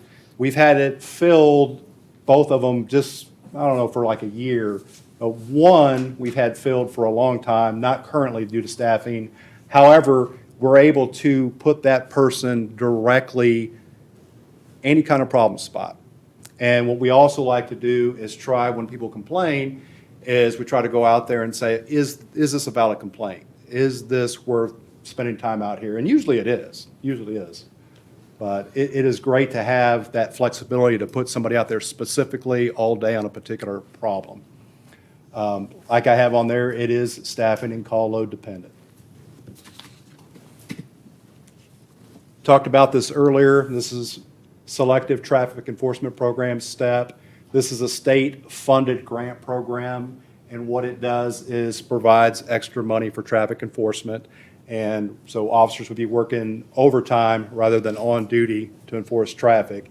And like I said, one of the big criteria is analyzing the crash data, see what areas that the grant's going to allow us to enforce. And then these are the things that we're looking for with that grant: distracted driving, driving while intoxicated, seatbelt, and speeding. And we as an agency have participated this in the past. We haven't done it recently, though. So where to from here? You know, we already had that top 10, but it's what is the priority list? Which one do we think, okay, this is something that we really need to focus down on? And then conduct that traffic warrant study of that intersection. What are the speeds? How many are going through there? And then which one of these countermeasures that we just went through pretty quickly would be most applicable and feasible with cost, anything else that's going to affect the community, which one's going to work the best? And with that, questions? Council? Well, Jay, this is great. Thank you very much. You know, it's been several months ago when I'd asked for us to look at the speeding in the city, because a lot of people talk about it a lot. And I find it very curious that the number one trouble spot is right in front of the police station. That is a hairy intersection. Yeah, it's funny to me, and that intersection has dips on both sides of Valley View Lane, so if you go through there too fast, then you're likely to lose some parts going through there. But I'm interested to see what others' input is about what next, right? Because some of these measures are expensive, some of them are not. The effectiveness doesn't necessarily go with how much it costs. And the answer is not, let's put an officer at all of these places and just write tickets until we run out of ink. It's just not the best long-term solution. So I'm really looking forward to us putting our heads together and figuring out what do we do next. Thank you. And that's one of the big things that we want to preach is we're here to define the problem, and then we want to determine the root cause. And then after we develop the plan and implement it, then evaluate the outcome. You know, did we address the problem? So, thank you. Interesting enough, sidebar, I had an email from you long ago that's basically about the speed trailer. That, hey, y'all need to come get the speed trailer out because people are basically testing their fastball against it. Right. So, Yeah. You've made a couple points I think I agree with. We give preference to north-south traffic over east-west on our traffic signalization. Duration's longer. It frustrates me to no end to go up there at the corner of Valwood and Webb Chapel.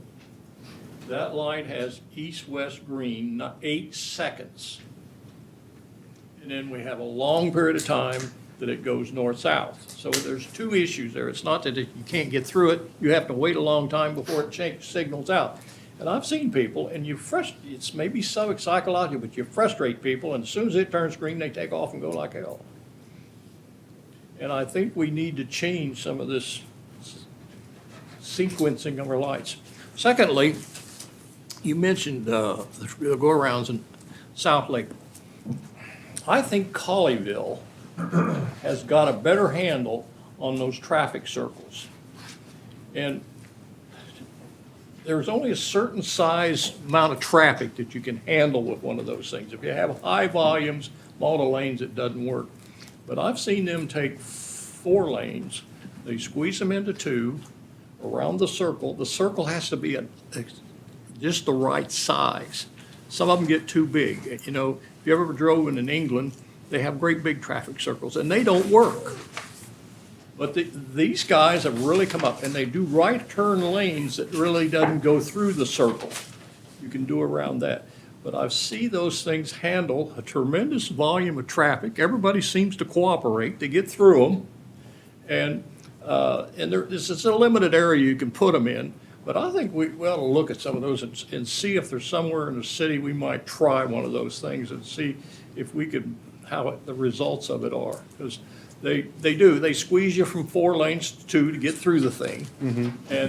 And seems to be able, and it doesn't, you don't really get a lot of delay there, like you're sitting at a light or sitting at a traffic sign. And there's one at Glade Road and Pool. That's a high volume, two pretty high volume streets, and it works pretty well. There's another one on Hall Johnson, right north of 26, and it's right by a school, and I mean, at school times, it is crazy, but it works. And I'm amazed at how those things are, efficiency of those things, but they're a unique design, but might be something that we might look at in some areas of the city. It's not gonna be work for every place, I don't think, but. Absolutely. Point taken. Anybody else? Yes, I'd like, Sure. Chief, thank you for all that you've put together, and there's a lot to digest, and many know me that I'm still gonna dig in as we get past this. Help me understand, I had a great conversation with Chief Stokes a couple of weeks ago. I find that hard to believe. No. You have friends. Give him a react card. He wants a react card. He wants a react card. I'm kidding, sir. Sorry to derail. Go ahead. You have a number of patrol districts, patrol areas. I'm not sure the terminology, I apologize for that, but we'll just call them patrols.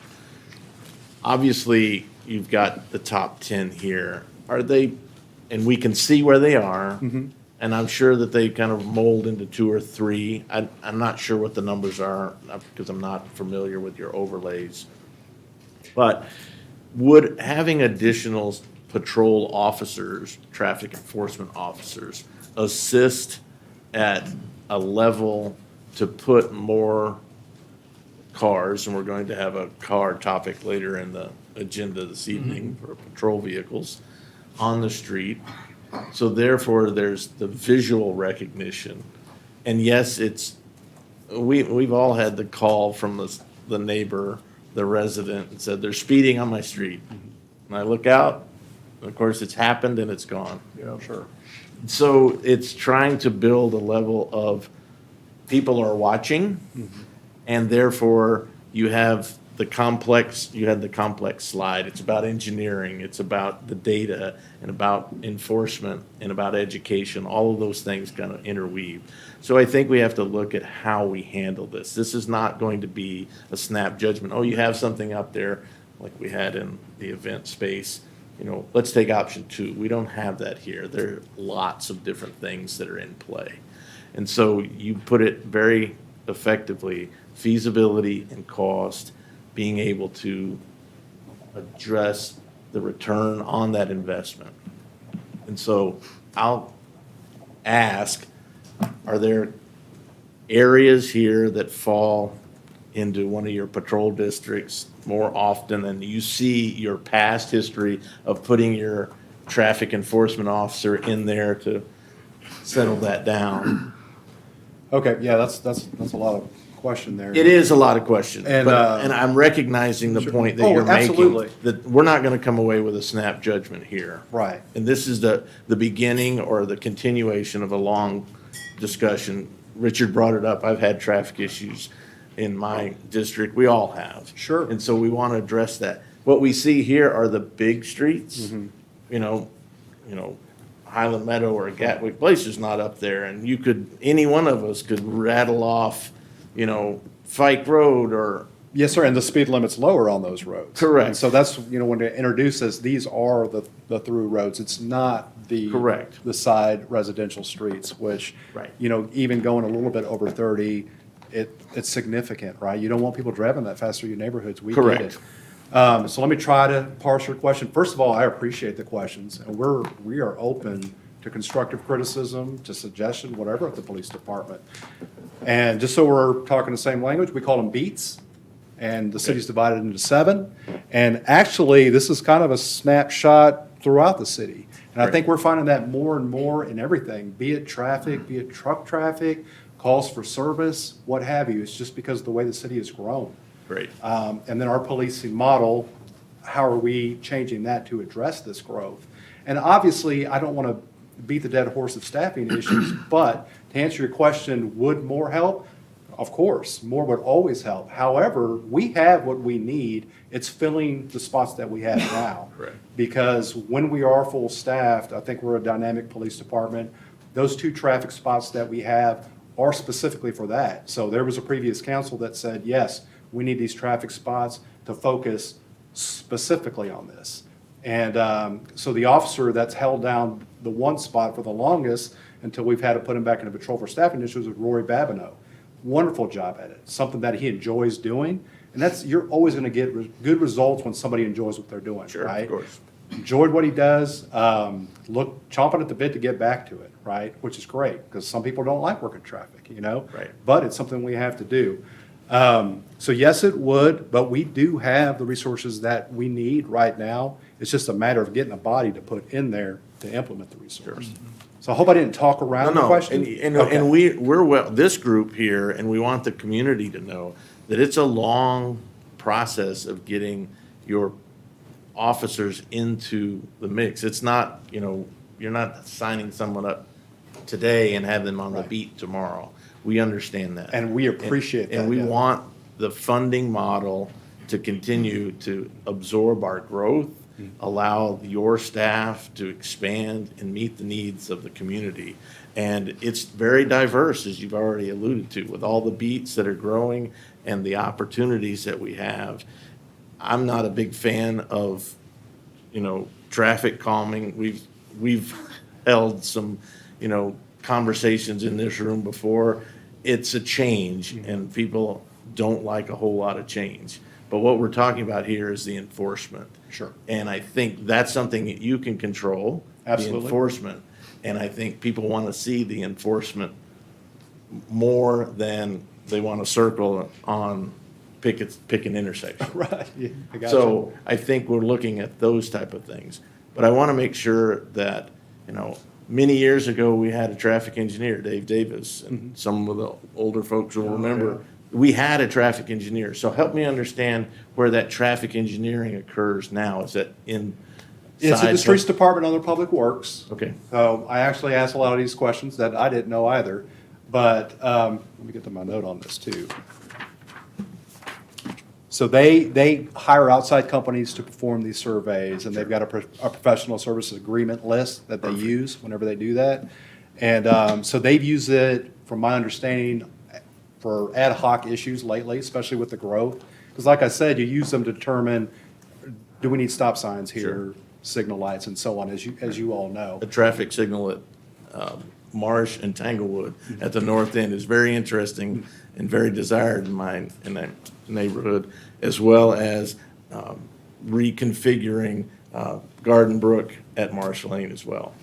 So, I mean, I understand those issues, and those cost thousands, hundreds of thousands of dollars to do, and they're not easy fixes. Right. And I'll mention too, and I included this in the reference material too, is our ordinances on how do we set, what are the speed limits in the city of Farmers Branch? How do we set those? How do we change those? And that's governed by state law, right? Correct. So if we're gonna set something other than the 30 mile an hour for the city, then we have to have that engineering traffic survey to say that, okay, we have to do it, right?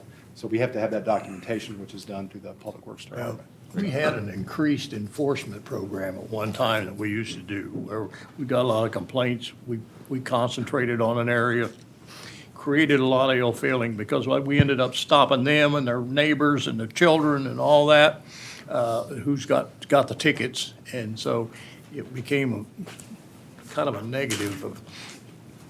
Positives and negatives to everything, yes, sir. Councilman Mayor, just for the other folks to know, as Chief alluded to, you did too, it's probably 12 months to 18 months to get boots on the street once we hire. We have 5 openings right now. We have bodies assigned to all 5 today. But that doesn't mean they won't fail out at some point. And so that's the constant churn that we find. But at least we're in a good position that we can articulate that there's 5 heads associated with the 5 openings that we have. So. Very good. Okay. Any more questions? Chief Siegel, I have a couple of points. One, is it fair to say from your perspective and all the data you've looked at that the number one problem or priority is speeding? Well, from the perspective of the data I'm looking at, then I would say yes.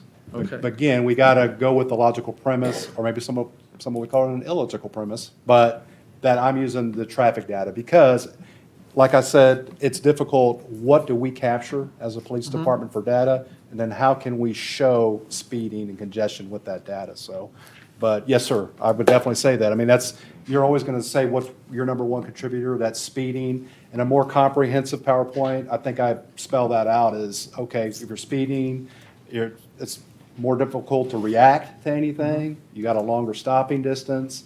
It can create more, the accidents are just worse because it's speed Yes, involved, right, right? So, right. And often. so yes, fatal. sir, yes. is the Yeah, because answer. that's kind of my takeaway, and that's what I've deduced from all types of things I've looked at in planning and traffic flows and accident data. And it just stands out to me, like on the first column of accidents, a Valley View intersection is in there 4 times. So again, not being an expert, that just leaps out at me that we need to maybe look somehow how we can slow traffic on Valley View. I mean, there are always going to be accidents where we have intersections, people are in a hurry, they're distracted, et cetera. But, I mean, they're all different intersections, but 4 of them involve Valley View. And I know personally, I've seen some horrific accidents in Josie and Valley View over the years, just horrific. And I wanted to mention one thing also. The intersection of Josie and Golfing Green. That's in the middle of Rawhide Park. At the other end, Tom Field and the other place, Longmead, those aren't busy thoroughfares. And I have seen some near accidents at that light intersection. Of course, on Rawhide, we've got the flashing lights, but there are more and more people using the parks, and that's exciting. But I watched a father this morning. He had, I think, a young child in a wagon, and then he had another one that was walking, but very slowly, and I think he also had a dog. And it's almost impossible, I would say it is basically, to safely cross Golfing Green at that intersection. And I've done it on a bicycle, and I've done it walking where, okay, it's for me to walk. And I maybe just get to the middle of it, and the lights change, and like you said, when there's cars stacked up, they're roaring to go. And I often come that way coming over here, so, frequently. And I've almost been hit a couple of times. And when I'm going west on Golfing Green, I always wait and look both ways and wait a few seconds, because northbound traffic on Josie, they're coming downhill. And so many times, I know they've got a yellow light, because I'm watching the ticker, counting the seconds down on my side, and they just hit the gas, and it's turned red way before they got to the intersection, and they just fly through it. But, so we're coming into springtime soon. There are people that are teaching their kids how to ride bikes. There are moms and dads out there pushing strollers and walking and jogging, and, I like to cycle, and a lot of other people do, and people are walking their dogs and pets. I just think we need to address something there because, that is a key park in the city, and people that also live in the whole broader community, they walk down to the park. And I know several people that live in other sections of the city far away, they drive there and come and walk their dogs or, play Frisbee with their kids or whatever. But that intersection, I think, really needs some attention. And I know we have a traffic guard there, at the school hours, but that's not going to help.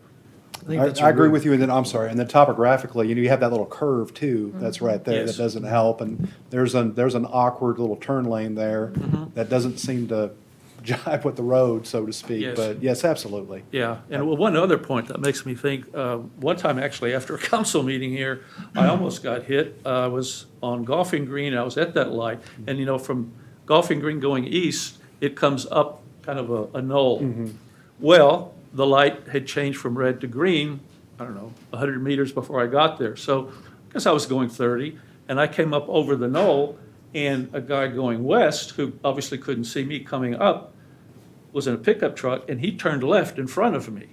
And, you know, I had to really slam on the brakes not to hit him, but he couldn't see me, but I couldn't see him until, you know, but I believe he was in the wrong turning in front of me, but that's another point. He told me you were in the wrong. Yeah, but I've seen several near accidents there. And- Absolutely.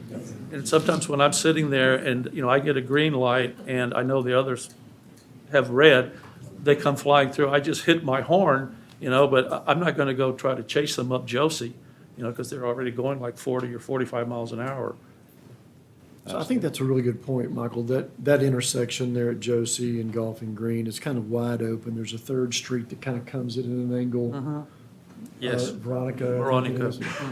And, It's real awkward in there, yeah. That, the important point is that Josie divides two parts of one of our main parks in the city, and there's lots of cross traffic there. And I think about how Dallas is able to slow people down on Marsh Lane. If you go south on Marsh Lane, what's that trail system back North there? Haven. It makes that big North Haven curve. Trail. It makes It's that got- big curve. Yeah, Uh-huh. there's like a little, Traffic intersection. a little S curve for pedestrian, there's some super bright lights, and everybody's aware. It's a hiking, biking trail in It there. is, Yeah. and Marsh is a nice little raceway through there, but when those lights come on and people are there, traffic seems to calm down real easily. So I think for that intersection in particular, that might be a good solution. Have you had any experience with the lights that have actually the timer on it to tell you how long it's going to be before it turns red? I have not, no, sir. You know, I don't know. I watch a lot of walk signs on, because some of our walk signs have a numerical value that is when it's going to turn. Yes, sir. And you can tell by looking there whether the light's going to change or not, driving up there. And I don't know whether that's a positive or negative. Maybe it makes them speed up to try to get through, I don't know. But there's some devices like that that it can be looked at, so. And Chief, Any who- other questions? Who controls the sequencing of the lights at the intersection? Is that PD? Is that Public Works? That's Public Works, the traffic division, and I think they contract that out of. Okay. No, We do some of the timing. Okay. Some of the, Here we go. so a lot of the timing is designed by engineers, traffic engineers, and we use their feedback. But we have people within the department that are capable of changing that timing. But we don't do any changes or make any changes without some type of engineering input, just because there's a liability that comes with it. Yeah. Right. And to your point, the counters on the crosswalks that you were talking about, some of those do change with the light. They're not all sequence. You gotta make Right. sure that it's tied with a light. Right, some of them are, and at different times of the day, they'll hit 0 and the light stays green. I know, you- So it just, It depends on it, but it it's- depends it's a on how the guidance. sequencing has been counted at that location. But aren't the signals also capturing traffic flow? Isn't that a part of what decides how long that's going to stay green for one particular Most of them direction? most of them are on time loops, 40, 60-second loops, depending on where you're at and the time of day. At night or early in the morning, you'll notice if you're coming in at after 5 or 6, when the lights go from flashing yellow, they'll start to cycle again. You'll notice that the traffic loops pick up whenever somebody pulls up. There's nobody, another light or a loop's not picking them up, then that light will turn green and let that car go.